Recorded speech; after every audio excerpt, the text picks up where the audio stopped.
The myth I will be busting is the theory that when people are dying, they pass through a universal series of psychological phases. A common acronym that psychologists, psychiatrists, nurses, and social workers who work with the elderly is DABDA. This stands for the 5 stages they believe people pass through is first, denial, followed by anger, bargaining, depression, and acceptance. These stages are commonly referred as the 5 stages of grief. Elizabeth Kubler-Ross in the late 1960s developed this conception. To break down these stages into a little more detail, denial is when people that find out they are going to die, they try to convince themselves it isn't happening. Next, they get angry and upset when they realize it is. Before they die, they are now trying to do whatever they can to fulfill long-term goals and bargain away to have a better life. Once the realization sets in, they become sad and depressed about their state of life. Then lastly, they will finally come to terms and will accept what is really happening.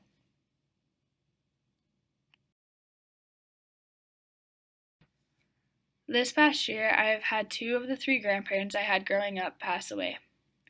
Because of particular family situations, they took care of me a lot when I was growing up and were more like parents to me. Their deaths were really hard on myself and my siblings. I remember when my grandpa passed away first that I was numb and didn't feel much. It felt weird seeing how my siblings were all so torn and sad, but I didn't feel anything. I felt like I was doing something wrong because my family kept asking why I wasn't sad. In that time, and when my grandma passed away, and just a little under a year later, I had Googled several times what the normal stages of grief were. Several articles would pop up with the 5 stages of grief, and I began to feel guiltier and confused why I wasn't feeling any of those emotions. In talking with my older brother while researching this myth, he said he had also felt he wasn't grieving properly since all he felt was confusion and anger, nothing else.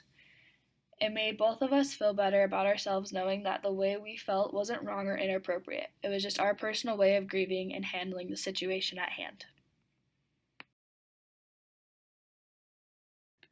The reason this idea is so accepted is not necessarily because the exposure to it, but more so because it secures people thinking there is a sense of predictability when they die.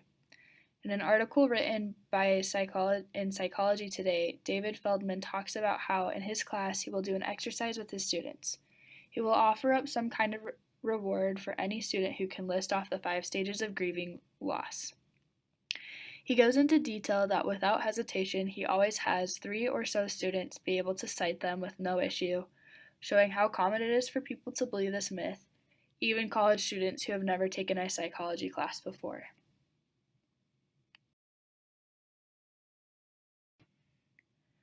There is actually no valid research proving that these stages really happen, especially in that order. Even Kubler-Ross admits that these stages, denial, anger, bargaining, depression, and acceptance, have not been formed off of carefully controlled research.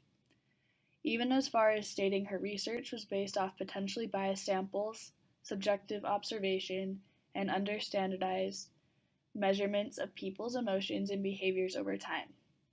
Research has proven that people might go through these stages, but not all at the same order or even miss some.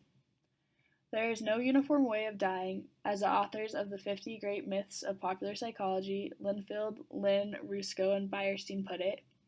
There is no uniform recipe for dying or grieving for others' death, any more than there is for living.